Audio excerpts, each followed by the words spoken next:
You just hope they're going to go up 30 or 40 times in value, but they may not. So if you diversify, you will at least maintain some wealth. Remember what Richard Russell said: "He who loses the least wins." He who loses the least wins, and that's what it's all about. We're in very uncertain times. Our guest, Bob Chapman, will be right back.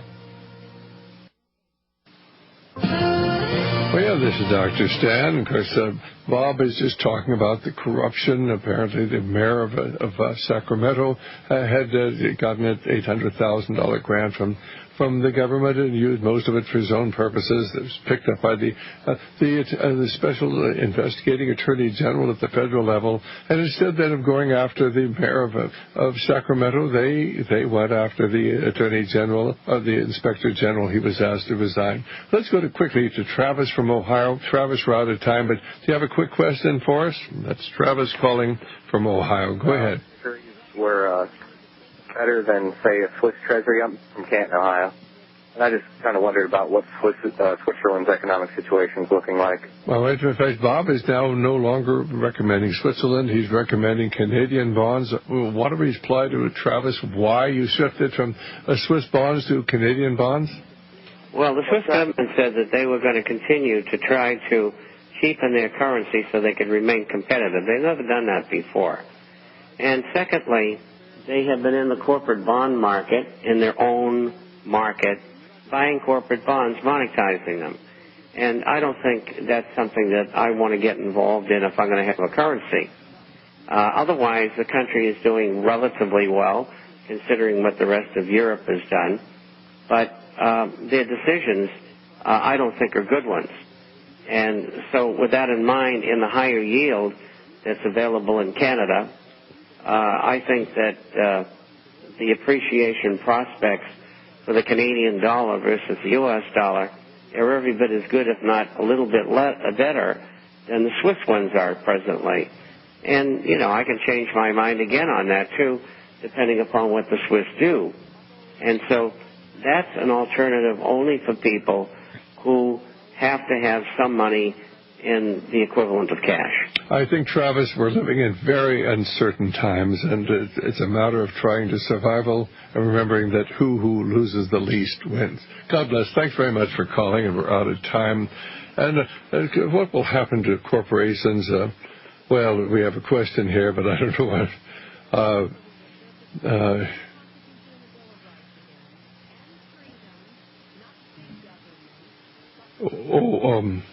What will happen to the corporations if everyone takes their money out of the stock market? What would happen if people started just getting out of the stock market? Well, I think they eventually will, and it's going to cause lots and lots of companies to go bankrupt, and it can't be helped.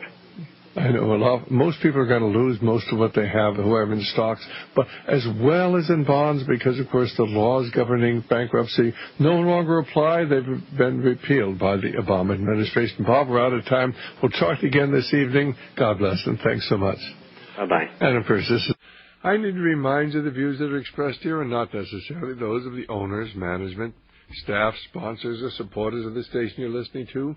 They happen to be my views, and, of course, for the next hour, the views of Bob Chapman, and we're not financial advisors. We're just trying to tell you what the financial advisors will not tell you, would not dare to tell you, or they'd be under real pressure from the government, and that is that we are in real serious problem. And those green shoots you see coming up are really mushrooms, poisonous, deadly mushrooms. We are a long way from being over the end. In fact, we haven't even started the end of the beginning of the recovery, because you're not seeing any new jobs or you're not seeing any new businesses created. Yes, some people are going into the stock market. Some people are going back into hedge funds because they think that things are going to start picking up because they believe the propaganda that's being put out. But, ladies and gentlemen, the price of oil is going up, and gasoline here in California is well over $3 a barrel. This is just about where we were a year ago when, of course, the price of oil peaked at $4.17, I think it was, something like that, for a gallon of gasoline. And somebody had told my friend Lindsey Williams, somebody who really is part of the ruling elite, told him that the price of oil was going to fall to $50 a barrel, and America was going into a Great Depression. It was all manipulated. It was all created. They can't let the people know that. So far, last month, almost 30,000 people had their homes foreclosed on, and there was another 15% that the Obama program helped. The Hope for Homeowners program was going to help 400,000 people. They put up several $1 billion for it. It helped one. And believe me, the current program is not designed to help. It's designed to give you the impression it's going to help, but it's not going to.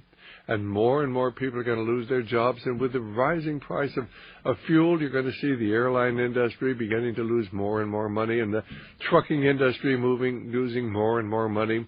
And then, of course, the price of food products going up because of the expense of diesel fuel and petrochemical fertilizers. And of course, then the price of drugs and plastics and everything tied into the petrochemical industry is going to increase in value. And this is going to simply be one more nail in the coffin of our economy. And they know it's exactly what's going on, but they're trying to snooker people to stay in the stock market or go into the stock market or get into commodities and all of these things. Well, maybe one day commodities are going to go up. Certainly gold and silver are going up, and some of the others are going up. But I believe that we're going to see another major contraction either later this year or next year. But let's get Bob Chapman on the line. Bob Chapman's from the International Forecaster, and he thinks that maybe things will be a little bit better by maybe the first of next year, as all the trillions of dollars that they're pouring out to our massive budget deficit and to the TARP funds and to the stimulus bill begin coming online. But, Bob, do you think that they have got things under control? No, I don't think so. And I think the main thing they're trying to do is manipulate the market into a position that they want it in, and then I think they're going to have another war. And it'll be a big one. Because it's the only way that they can get people's attention off of what they're doing, and which is the destruction of the economy and the financial structure. And so what you're seeing coming up from now until the end of next year will be the effect of stimulus, as well as the tremendous amount of money that's being shoveled into the economy via the Federal Reserve and the Treasury. And so instead of being a minus 6.4% in the economy like it was in the last quarter of last year, this year, in the second half of the year, it'll probably be a minus 4, and next year it'll probably be about even. And I think that's the best they can hope for after having poured almost $15 trillion into the economy. All right, fine. Well, I certainly share your concern about what's going on, and I share your concern about the coming war. People over in Iran don't believe the results of their election. They believe it was rigged, and I believe it was rigged. Remember, people have forgotten that the United States government brought the Shah to power back in '53. We overthrew the democratically elected government intentionally and purposely. The CIA was involved. In fact,